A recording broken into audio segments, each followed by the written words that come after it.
여러분, 우리가 지난해 함께 본 영화 중에 영웅이라는 영화가 있습니다.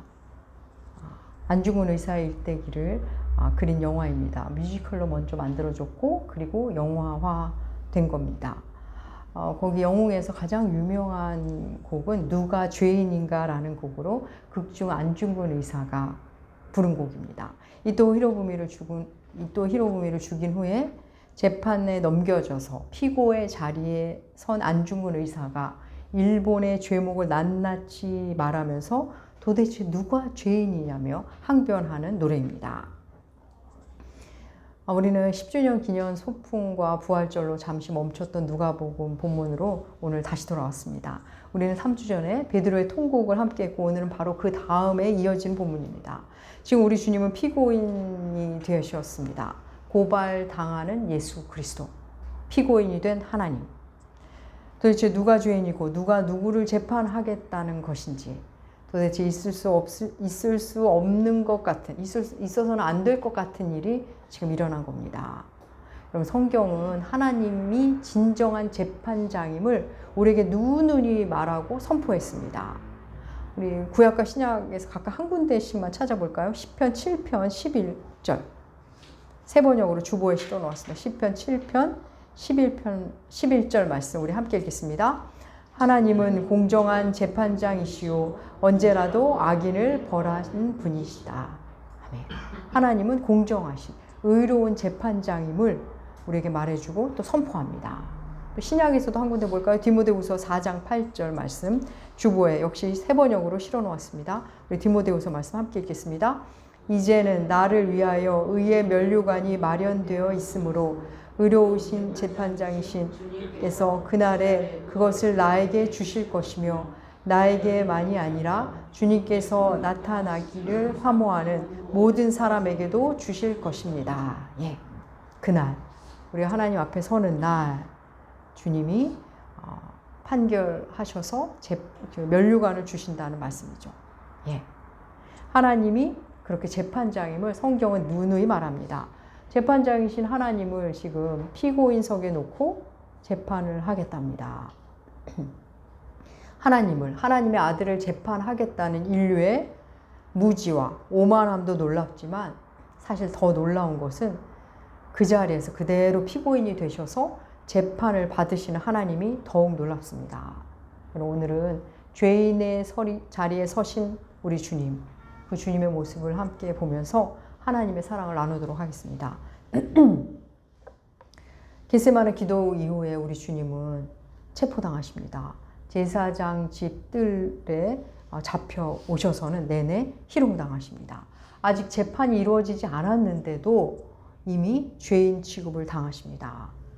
여러분, 주님이 지금 재판 받으려고 서신 이곳, 신문 받는 이곳, 그리고 그렇게 하겠다는 이 사람들의 모습, 이 장소, 이를 주도한 사람들 어떤 사람들인지 한번 볼까요?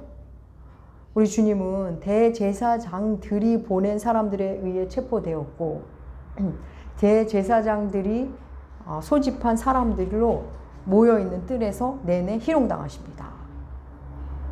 여러분, 대제사장들은 본디 한 명입니다. 근데 대제사장들이라니 이상하지 않습니까? 벌써 여러분 냄새가 나지 않습니까? 뭔가 부패의 냄새가 느껴지지 않습니까? 당시 대제사장은 안나스와 가야바입니다. 가야바는 안나스의 사위입니다. 벌써 이것만 봐도 느껴지시죠? 주님은 가야바의 집들에서 신문을 받으십니다. 가야바는 산헤드린 공의회를 소집하여 주를 신문하는데 지금 이 상황 자체가 불법입니다. 산헤드린 공의회는 본디 낮에 재판을 해야 하고 또 정해진 장소, 예루살렘의 한 정해진 장소에서 재판을 열어야 합니다. 그런데 지금 꼭두 새벽에 그것도 대제사장 집들에서 재판을 열고 있습니다. 자신들이 정한 법에서도 한참 벗어난 불법입니다. 사람들이 주님을 희롱합니다. 마음껏 희롱합니다. 어떻게 희롱하는지 볼까요? 오늘 본문 63절에서 65절 말씀, 누가복음 22장 63절에서 65절 말씀 우리 함께 읽을까요? 함께 읽겠습니다. 지키는 사람들이 그의 눈을 가리고 물어 이르되 선지자 노릇하라 너를 친 자가 누구냐 하고 이 외에도 많은 말로 욕하더라. 예. 이 장면은 이런 겁니다. 주님께 뭔가를 뒤집어 씌웁니다. 그리고는 뒤집어 씌운다는 주님을 막 때립니다. 그리고 때려놓고 누가 때렸는지 맞춰보라는 겁니다. 당신 선지자 행세하는데 누가 때렸는지 한번 맞춰보라고 주님을 마음껏 조롱하고 있습니다. 그러면서 이런저런 욕을 함께 합니다. 이어지는 66절은 날이 세매로 시작합니다. 날이 세매. 무슨 말이죠? 우리 주님 밤새도록 조롱당하신 겁니다. 제자들은 이미 다 도망을 갔고 베드로는 주님을 부인한 후 나가서 통곡을 하고 있고 주님은 이렇게 조롱을 당하고 있고 그러는 중에 시간이 흘러서 날이 새었습니다. 날이 새자 사내들인 공회의 사람들이 주님을 신문합니다. 주님께 한 신문의 주 내용은 네가 그리스도인이냐, 그리스도냐, 네가 하나님의 아들이냐 하는 겁니다. 당신이 메시아요? 당신이 하나님의 아들이요? 입니다.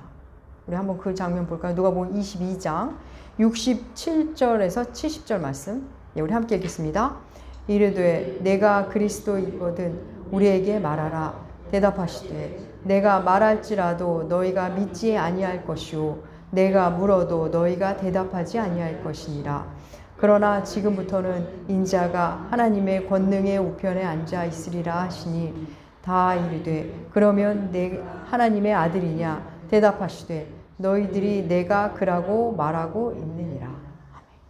네가 그리스도냐라는 질문, 네가 메시아냐라는 질문에 우리 주님이 이렇게 말하죠. 내가 말할지라도 너희가 믿지 않을 것이고 내가 물을지라도 너희는 답하지 않을 것이다. 네. 말해도 믿지 않고 물어도 답하지 않을 것이다. 여러분, 이 말씀의 의미가 뭘까요? 말해도 믿지 않고 물어도 답하지 않고. 이 사람들 이미 예수를 죄인으로 결정했습니다. 이미 결론이 나 있는 재판입니다. 물을 필요도 없고 답을 들을 필요도 사실 없습니다. 여러분, 답정너라는 말 아시죠? 답정너. 아무리 얘기를 해도 소용이 없는 사람. 그냥 자기 고집대로만 자기 안에 답을 딱 갖고 있어서 무슨 말을 해도 소용이 없는 사람을 답정너라고 합니다. 답은 정해져 있는 사람이라는 의미죠. 여러분, 주님이 지금 답정너들 앞에서 신문 받고 계십니다. 그들은 주님이 누구인지 전혀 관심이 없습니다. 그들의 목적은 단 하나, 주님을 죽이는 겁니다. 사랑하는 여러분, 오늘날 우리도 주님과 함께 있는 것 같은데, 주님 곁에 있는 것 같은데, 주님과 마주한 것 같은데, 우리도 주님이 말씀하셔도 믿지를 않고, 물어도 듣지 않는, 답하지 않는 태도로 주님 앞에 서 있을 때가 있습니다.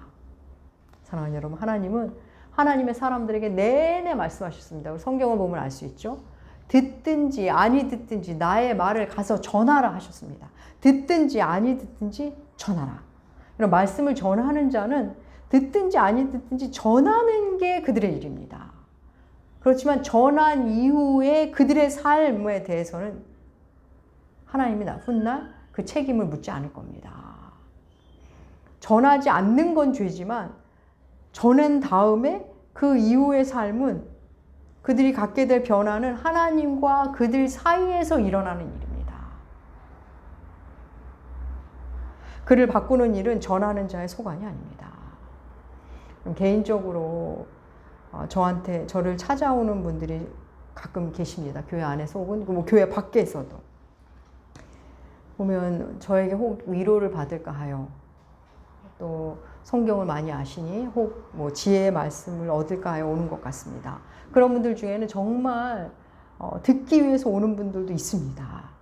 그렇군요, 목사님. 이런 분들이 있습니다. 그런데 어떤 분들은 그냥 자기 얘기만 하시는 분이 있습니다. 1시간이고 2시간이고 자기 얘기만 하다 가시는 분들이 있습니다. 간혹 저에게 물으시면 제가 정성스럽게 답을 드리죠. 열심히 최선을 다해 답을 드리는데 기어이 다시 제자리로 돌아가서 이야기를 시작하십니다. 제가 말씀드린 걸 다 꽝으로 만드시는 거죠. 그리고 또 제가 뭘 여쭤보면 그 물음이 혹시 이렇게 예리한 질문, 또 핵심을 찌르는 질문 같으면 답을 피하십니다. 그러니까 대화의 진도가 나가질 않습니다.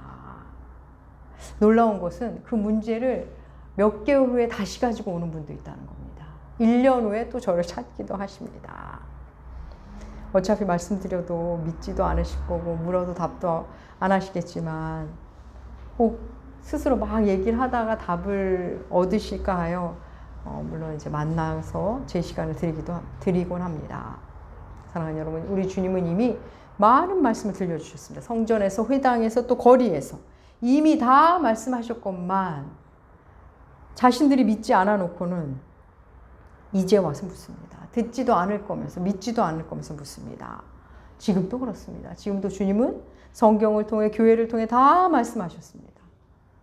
말씀을 들려주실 때 믿지 않고는 나중에 다 엉뚱한 질문을 합니다. 하나님이 정말 살아계시냐? 예수님이 정말 하나님이시냐? 예수님이 정말 구세주냐? 묻습니다. 주께서 너는 나를 누구라 생각하느냐? 너는 나를 사랑하느냐? 내가 나를 사랑하냐? 물으시면 건성건성 답을 할 뿐 진심 어린 답을 하지도 않습니다. 사랑하는 여러분, 가야바 법정에서 일어난 일이 지금도 일어나고 있습니다. 하나님을 피고인석에 세운 거죠. 하나님을 죄인으로 만들어 놓은 채 주님의 말씀하셔도 믿지도 않고 물어도 답하지 않습니다. 여러분, 이 산헤드린 공의회에서 주님께 한 신문은 네가 그리스도냐, 네가 하나님의 아들이냐라는 겁니다. 내가 무엇을 했느냐에 대한 행위의 문제가 아니라 너는 누구냐 하는 존재에 대한 물음입니다. 도대체 나사렛 출신의 당신 도대체 누구냐는 겁니다. 근데 우리 주님 직접 답하시지 않죠. 주님 그런데 답을 하십니다. 어떻게 답하시는지 볼까요? 누가복음 22장 69절 말씀 다시 한번 읽어보겠습니다. 누가복음 22장 69절 함께 읽겠습니다. 그러나 이제부터는 인자가 하나님의 권능의 우편에 앉아 있으리라 하시니, 이제 예수께서 하나님의 권능 우편에 앉으시겠답니다. 여러분, 이 말씀이 내가 바로 하나님의 아들이란 말씀을 그렇게 하시는 겁니다. 하나님의 권능의 우편에 앉아 계신 예수 그리스도. 이런 예수를 빌립보서는 우리에게 이렇게 증거합니다. 빌립보서 2장 6절과 11절 말씀. 주보에 실었습니다. 빌립보서 2장 6절과 10절. 좀 길지만 의미를 생각하시면서 선포하시는 마음으로 우리 함께 하나님의 말씀 읽겠습니다.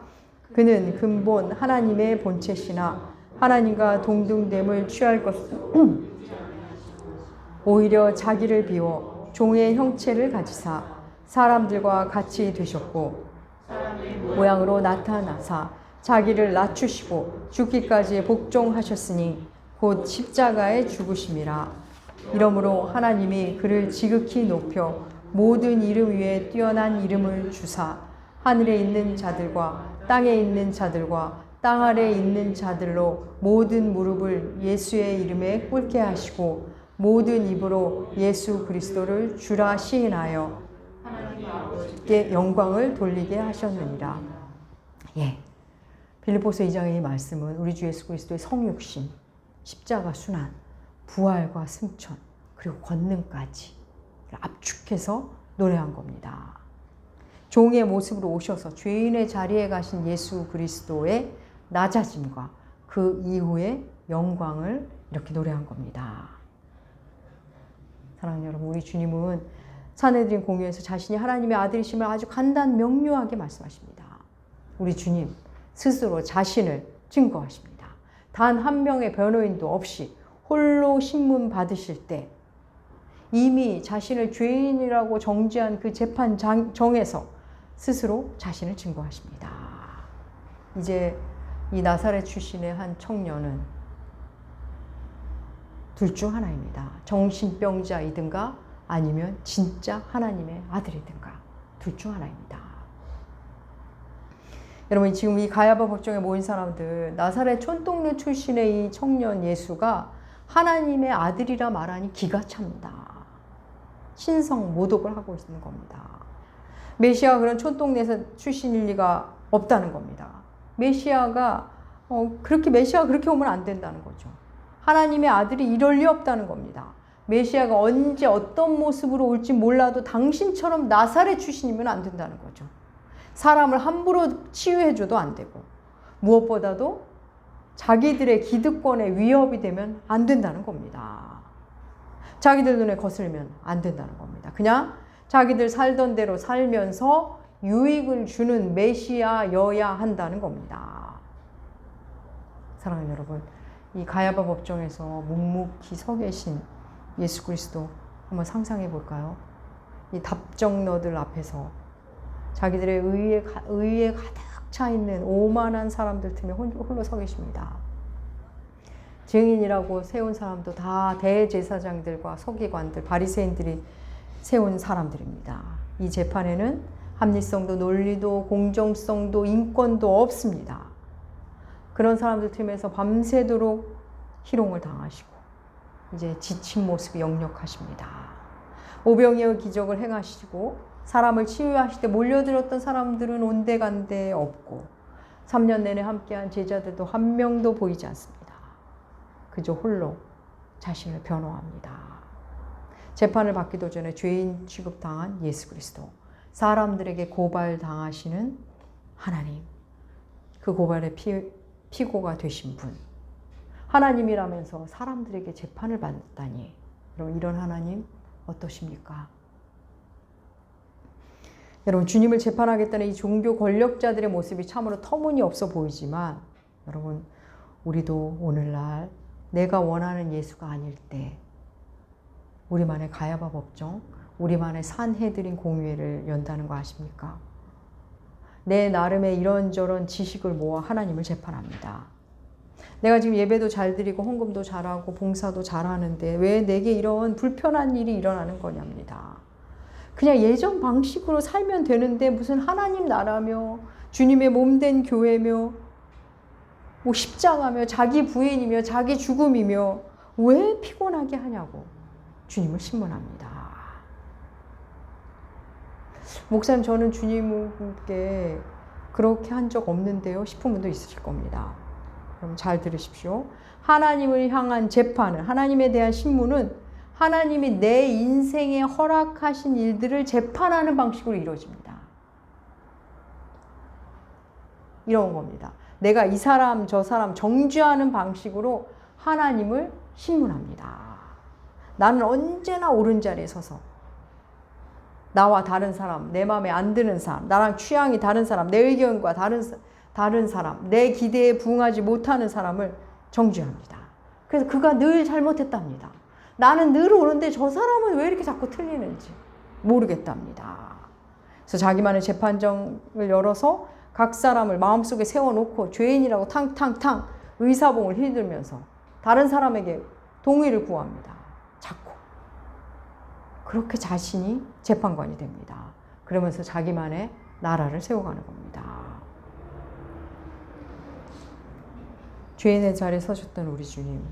우리 주님은 자신을 고발한 이들을 위해, 자신을 십자가에 못 박은 이들을 위해 도리어 기도하셨습니다.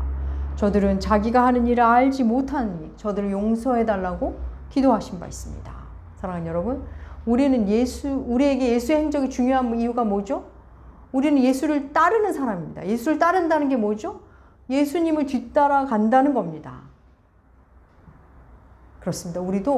우리가 십자가를 지는 여정에 이런 일들이 기다리고 있습니다. 주님을 사랑해서 순종했건만 지독한 외로움 속에서 죄인 취급 당할 때가 있습니다. 내 말을 믿어주지도 않고 물어도 진심어린 대답이 돌아오지 않습니다. 그때 우리는 그 여정 속에서 주님을 만납니다. 아, 주님이 이랬겠구나. 이 길이 주님 가신 길 맞구나. 주님 마음이 이러셨겠구나를 만납니다. 그러면 여러분, 마음이 거기까지 가면 걸어갈 만해집니다. 그러면 우리 역시 이런 기도를 하기 시작합니다.